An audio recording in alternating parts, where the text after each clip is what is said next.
Langkah kecil menanam kebaikan.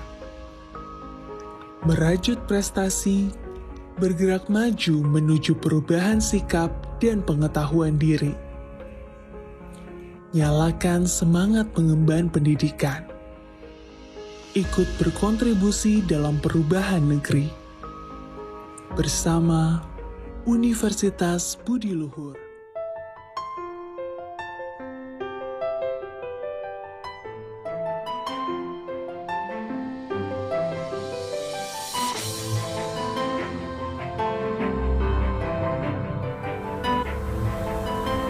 Assalamualaikum warahmatullahi wabarakatuh.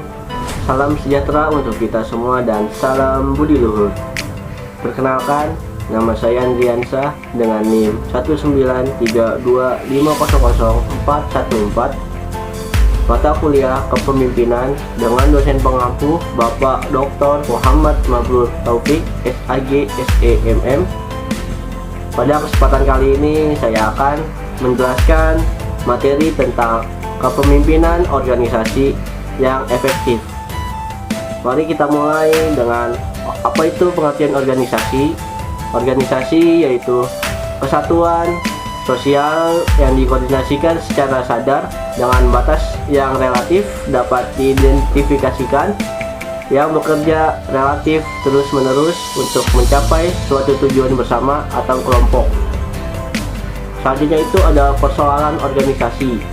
Yang pertama yaitu perspektif pegawai, yang kedua perspektif pimpinan organisasi, yang ketiga perspektif pelanggan produk dan jasa organisasi. Selanjutnya yaitu ada model organisasi yang efektif.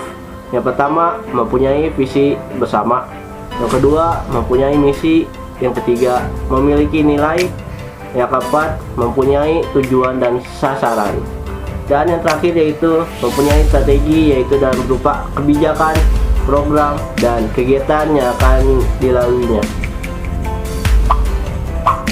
Selanjutnya itu ada visi bersama, yaitu yang pertama adalah gambaran masa depan yang ideal yang dibentuk anggota organisasi berdasarkan visi pribadi atau individu.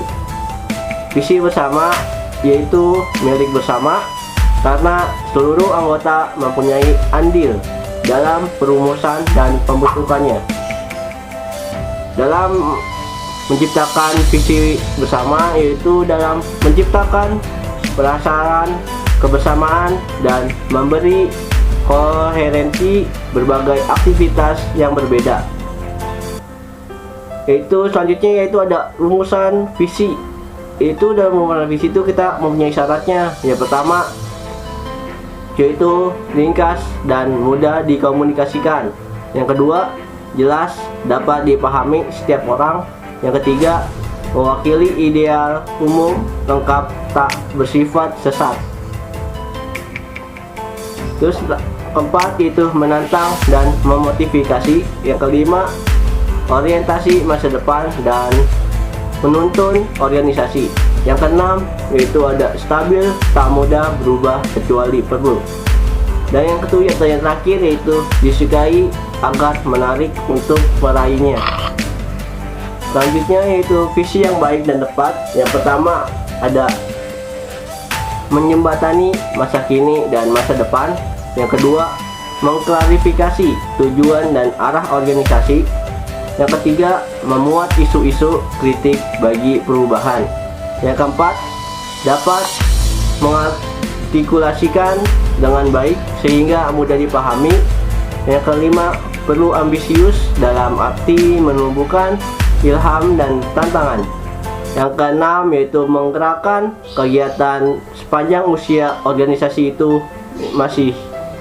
Yang ketujuh, berperan membentuk perilaku sumber daya manusia dalam organisasi. Dalam visi misi itu kita juga mempunyai kelemahan. Yang pertama, tidak kemampuan menarik minat anggota. Yang kedua, tidak kemampuan menarik minat pelanggan. Yang ketiga, ketidakmampuan mengelolakan semangat anggota. Yang keempat, ketidakmampuan merebut komitmen melalui bakat, keterampilan, sumber daya yang ada. Keefektifan, kelangsungan hidup, dan pertumbuhan organisasi itu juga harus mempunyai fungsi yang bermanfaat bagi anggota yang dilayani dan masyarakat pada umumnya.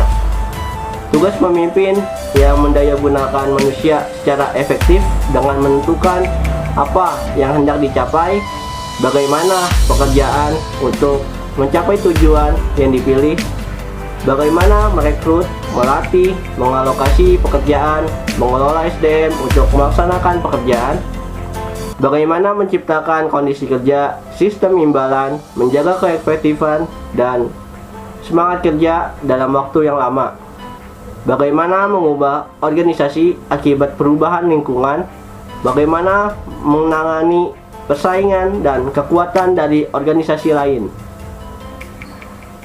Selanjutnya yaitu pengertian kepemimpinan. Apa sih kepemimpinan itu? Kepemimpinan itu ialah kemampuan seseorang untuk mempengaruhi perilaku orang lain sehingga orang lain tersebut mau mengikuti kehendaknya dengan sadar dan sepenuh hati. Konsep kepemimpinan yaitu pemimpin orang yang melakukan atau menjalankan kepemimpinan. Pimpinan mencerminkan kedudukan seseorang atau sekelompok orang dalam hierarki tertentu dalam suatu organisasi dengan segala kewenangan dan tanggung jawabnya sebagai manajer atau pimpinan. Dalam pemerintahan disebut pejabat. Pemimpin berbeda dengan pimpinan, dan kepemimpinan berbeda dengan manajemen. Diharapkan Anda sebagai pejabat tidak hanya mampu menjalankan manajemen secara efektif, tetapi sekaligus menjadi pemimpin yang menjalankan kepemimpinan dengan efektif sesuai dengan tingkat kewenangan dan tanggung jawabnya. Selanjutnya itu ada aspek positif pemimpin visioner. Pimpinan visioner selalu menerapkan dan berupaya dalam peningkatan efisiensi atau daya guna organisasi dengan memindahkan pertanggungjawaban pengambilan keputusan ke tingkat manajemen bawah. Selanjutnya yaitu pencapaian daya guna organisasi melalui pengawasan yang terbatas. Selanjutnya, hasil guna atau efektivitas manajemen bawah dan para karyawan dengan kesempatan pembelajaran, peningkatan kualitas pengambilan keputusan, dan memberikan kepercayaan sepenuhnya. Selanjutnya yaitu ada unsur-unsur yang diperlukan pemimpin visioner. Yang pertama, aspek etika.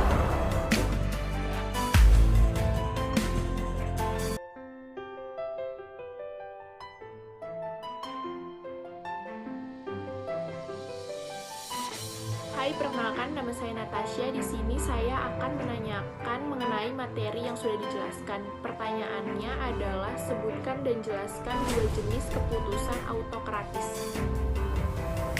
Terima kasih atas pertanyaannya yang telah diberikan. Di sini saya akan menjawab pertanyaan tentang sebutkan dan jelaskan 5 peran pemimpin. Jadi 5 peran pemimpin itu yang pertama ada menantang proses, yang kedua menginspirasi visi bersama, yang ketiga menjadikan atau memungkinkan orang lain berkehendak, yang keempat menjadi modeling, yang kelima mendorong hati atau jiwa untuk menjadi seorang pemimpin yang baik. Terima kasih atas pertanyaan yang telah disampaikan. Mungkin itu saja yang dapat saya sampaikan pada kesempatan kali ini. Demikian yang dapat saya sampaikan pada kesempatan kali ini. Semoga apa yang telah saya sampaikan dapat bermanfaat untuk kita semua. Sebelum saya mengakhiri, saya mengucapkan banyak-banyak terima kasih yang telah menonton video ini. Dan saya meminta maaf apabila ada kesalahan kata saya atau ucapan saya selama menjelaskan materi tadi. Mohon dibukakan untuk maaf yang seluas-luasnya. Akhirul kalam. Wassalamualaikum warahmatullahi wabarakatuh. Salam budi luhur.